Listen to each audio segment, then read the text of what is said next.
Good morning, everyone. Welcome to Suburban Stone Age. It is April 2022. It's a beautiful spring morning, and it's our 11th birthday of doing Suburban Stone Age. So I thought I would take you on a garden tour. Haven't done that in a while, so I just wanted to show you around. We're here in the front yard. This is our normal suburban front yard, but almost every plant here is either edible, medicinal, or native.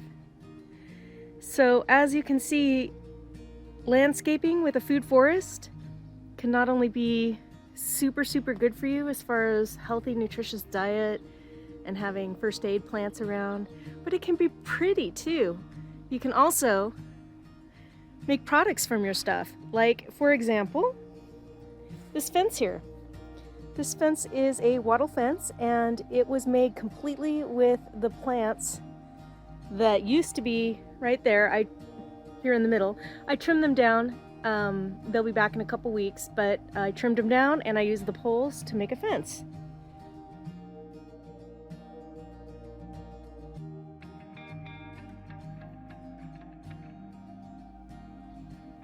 Here's another view of the front yard from the driveway.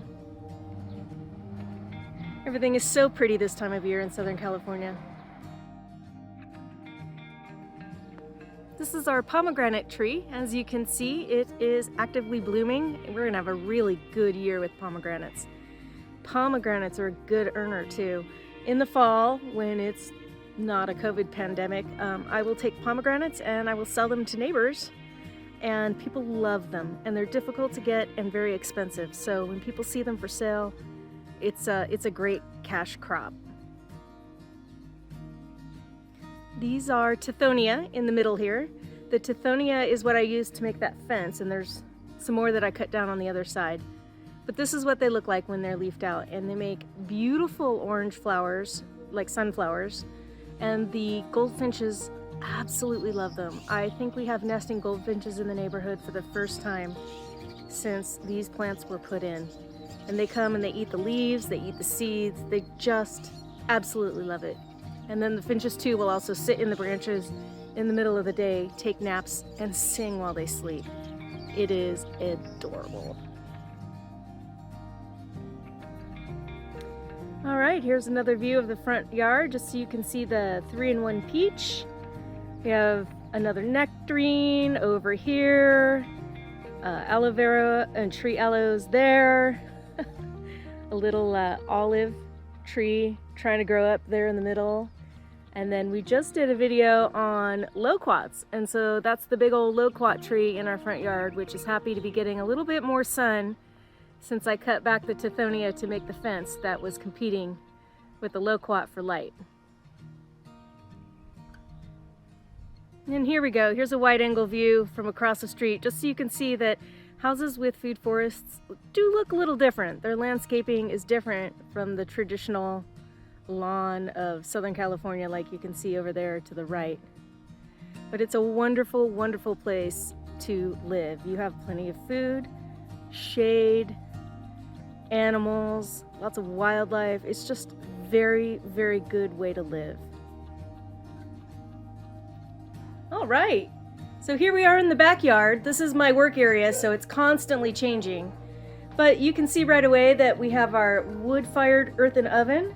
These are projects that we've been doing over the past, winter and during the pandemic. So you'll see a lot of future videos on this, because building it is one thing, cooking in it is quite another. And it's wonderful how it changes your eating lifestyle, but it does take practice. So that's another video. We'll get into that. Actually, it's another series of videos. Here is our little, we call it the dirt fort. It got that nickname, but really it's an earthen building covered with lime. And amongst other things, it's going to be a shelter. So when it gets really hot in the summer, like it does, it stays about 65 to 70 degrees in this shelter. I've recorded it being as cool as 25 degrees below ambient temperature, and there's no electricity out there. It's all just passive cooling. So this is a wonderful experimental building. We will be doing a little bit more work on it. It's pretty close to done. It's definitely livable in there, although it's not refined. But anyway, it's a great building, and you'll see more on that too, because it's going to be a very, very important part of how we talk about climate change. Moving on, here are the emus. Hey! Hi! Hi, poopy birds!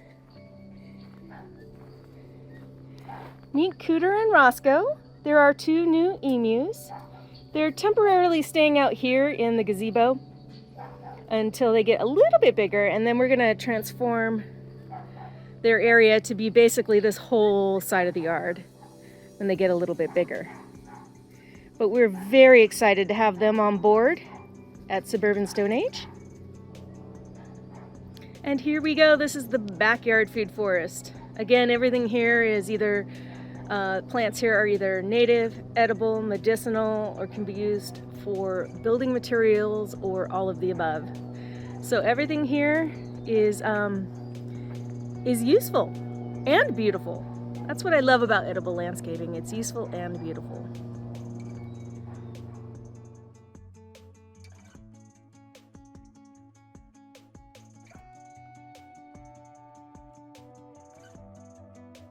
All right, and back here are my lovely lady chickens.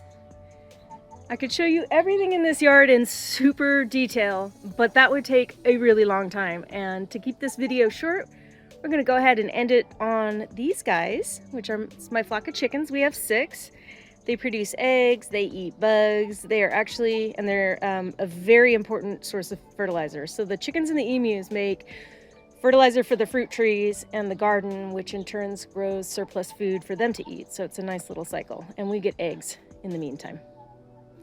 All right, so before this video gets too long, I'm going to wrap that up. There's a lot to talk about here at Suburban Stone Age, so I would love to know what you guys think or are curious about as far as the food forest and the animals we have and how this all works together. So leave a comment. Let's talk about it. And thank you so much for watching. I'll talk to you guys very, very soon. Happy spring and happy birthday. 11 years at Suburban Stone Age. Thanks, guys. Bye.